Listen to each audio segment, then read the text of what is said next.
Senator Cotton, we're going to hit the high water mark of Kamala mania on Thursday night of next week. Then it will begin to recede. How quickly will it recede? Well, Hugh, thanks for having me on once again, and congratulations by asking me that question. You've now been able to ask me more questions than anyone has asked Kamala Harris the whole time she's been the Democratic nominee for president. I suspect the more that the American people get a look at Kamala Harris and her record as a radical San Francisco liberal, the more rapidly the burst of Democratic enthusiasm will recede for. And let's be clear, that's what this is. It's not Kamala Harris has won over independent voters or swing voters. It's just Democrats who are happy that they finally have escaped what they seem to think was inevitable doom with Joe Biden as their candidate. But if you and your family have been suffering under Joe Biden for the last 4 years, the worst is yet to come with Kamala Harris, because she is consistently the most liberal member of his administration, the most anti-American member of his administration, and the most pro-Hamas member of his administration. She always blames America first for anything that goes wrong in the world. She always puts pressure on our friends and allies around the world. And at home, there is no activity in the private sphere that she does not want to tax or regulate so she can spend more of your money and boss you around more. Yeah, Senator, I've got a column over at Fox News this morning where I make a simple argument. She's a San Francisco Democrat. That's a radical Democrat. She'd never actually won a serious election. She barely beat a guy named Steve Cooley, who was a nondescript, a lifelong prosecutor who registered to the Republicans to get the nomination. She barely beat him. She'd never had a real race. I think she's got a glass jaw, but if she doesn't come out, we can't see it. Will it work long term for her to hide? Well, Hugh, we all saw what she was capable of, or maybe we should say what she wasn't capable of in 2019 when she ran for president. Now, that's not an election year. That's because she didn't even make it to the starting line in the election year in 2020 in Iowa. Even the Democratic Party's presidential electorate rejected her in the early days of the primary as too liberal and too radical for them. Think about that, Hugh. An electorate that is A-OK with Bernie Sanders says, nope, Kamala Harris, can't have her. And she can send out anonymous aides on Friday nights, all that she wants, to try to say that she no longer supports, for instance, taking away your health insurance on the job, or banning hydraulic fracturing, and frankly banning the production of all oil and gas in America, or confiscating your firearms. But those are her own words on camera. And until she comes out and explains where she stands, and if she has flip-flopped, to explain why she flip-flopped and when she flip-flopped, the American people are going to take her at her word. You know, I was on Special Report last night, and Brett was on my program this morning. We always do Home and Away. And I referenced last night, and I played for Brett this morning, a bit of tape that surfaced from 2019. Kamala Harris at a town hall in Iowa being asked about immigration detention centers, cut number 32. My name is Sally Hartman. I'm a volunteer with the Center for Worker Justice. Okay. I want to know, when you become president, would you be committing to close immigration detention centers? Absolutely, on day one. So, Senator Cotton, what does that mean? Close the immigration detention centers on day one? Well, I'm not sure what it means, Hugh, and I doubt Kamala Harris knows what it means either, because she just always spouts these left-wing pieties. As you said, she grew up politically in deep blue San Francisco and deep blue California. Her reflexive instinct is, and always has been, that of a San Francisco liberal. But what you just heard, of course, is a natural consequence of her broader position on illegal immigration, which, again, she said in her last time she ran for president, we should decriminalize. It should not be a crime to enter this country in violation of our country's laws.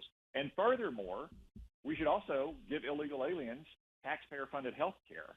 So it's not surprising at all that a video surfaced of her now saying that she'll eliminate immigration detention centers. If it's not a crime, why would you detain anyone? Exactly. It's so radical. It's off the charts radical. I want to play for you one cut from the Donald Trump-Elon Musk conversation last night, which was a huge success. Boy, it annoys the legacy media that he did that for 2 hours unfiltered without their assistance, and they're mad at him. And they had a DOS at the beginning of it, but it's going to be more than 5 billion engagements with it. Here is one cut from it. Cut number 21. It may be the most important part of the conversation. Cut number I think 21, this is a please. fundamental existential issue for the United States. And if we have another 4 more years of open borders, and it's going to be even worse with another 4 more years, it's going to be even worse than it's been for the past 3.5 years. I'm not sure we've got a country. You don't left have a country at that left. point. Elon, if they get in, you will have 50 to 60 million people from all over the world, not South America only. You know, we think of South America, we think of Honduras and El Salvador, Guatemala, and Mexico, you know, the four. But it's not that. It's everywhere. They're coming in from Yeah, everywhere.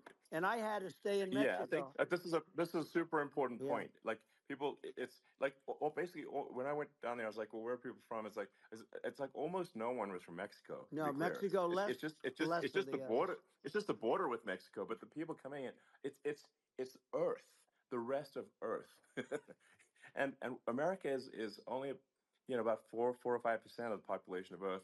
It would only take a few percent of the rest of Earth to overwhelm everything in the We're U.S. already overwhelmed, Elon. We're overwhelmed. You had to see the news tonight about New York. New York, and I love that place, and what they're doing to it is horrible.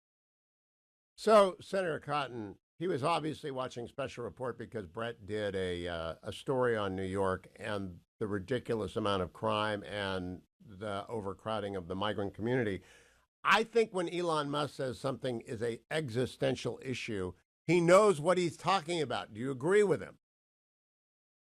I mean, yeah, if we have another 4 years of Biden-Harris immigration policy, and it'll be worse under President Harris if she's elected, we're not going to have 10 million illegals in this country. As Donald Trump said, we're going to have 30 or 40 million illegal aliens. It'll simply be a glaring neon sign to the rest of the world that if you can get here, you'll stay. That Kamala Harris is not going to secure our border. She's not going to deport anyone. And you already see, as that news report mentioned, the strain that it puts on communities, from crime and drugs, to housing, to public schools, to emergency rooms, and other public services. Donald Trump secured our border. He will secure it again. He will begin to deport illegal aliens. He will make sure that we put the interest of Americans first.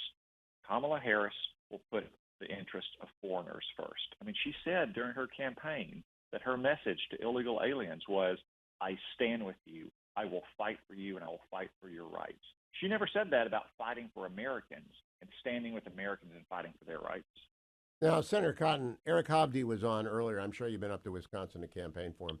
And he said his state has been terribly impacted by the illegal migrant problem. Then Brett Baer said, yeah, it's true. I think it's the great white whale issue that's beneath the surface everywhere, but that the Republicans and Donald Trump need a better answer on the Democrats' pretend border bill. I think the answer is you guys sent Jim Lankford off to do the best he could. He came back with a bill that wasn't even close because it didn't have the wall in it. What do you think is the best answer to this? Well, Hugh, the first and most urgent thing is to get control of our border. Kamala Harris cannot do that. She will not do that. You know, she's out there talking about getting tough on illegal immigration and securing the border. Where has she been for the last 2.5 years? She was Joe Biden's border czar.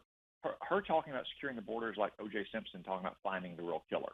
I know, but she does say, oh, the border bill would have fixed it and the Republicans killed it. And it's a talking point. And I think Brett's right. There's got to be a response to that bill. What is that response? Well, a lot of that bill would have codified the practices of the Biden administration that has invited more than 10 million illegals to come here, like catch and release, or allowing illegals who have no legitimate claim for asylum to still come here and go through years of litigation for their bogus asylum claims.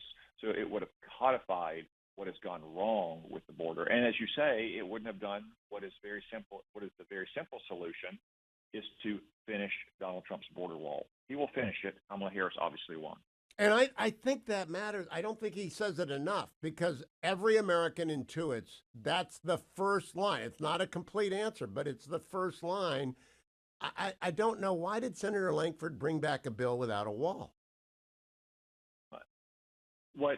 many Republicans hoped last fall is that the Democrats' desire, which they professed was deep, to continue support for Ukraine, defending its territory against Russia's war of aggression, would bring them to make compromises on their radical immigration policy.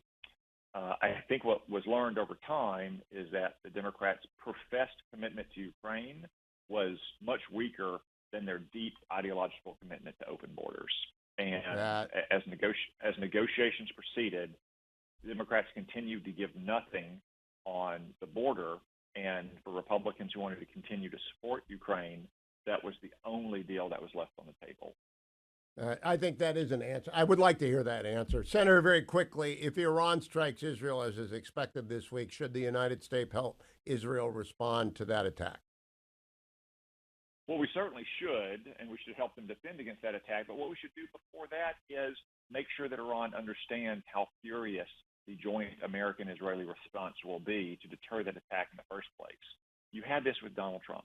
You didn't have appeasement and conciliation and fearfulness.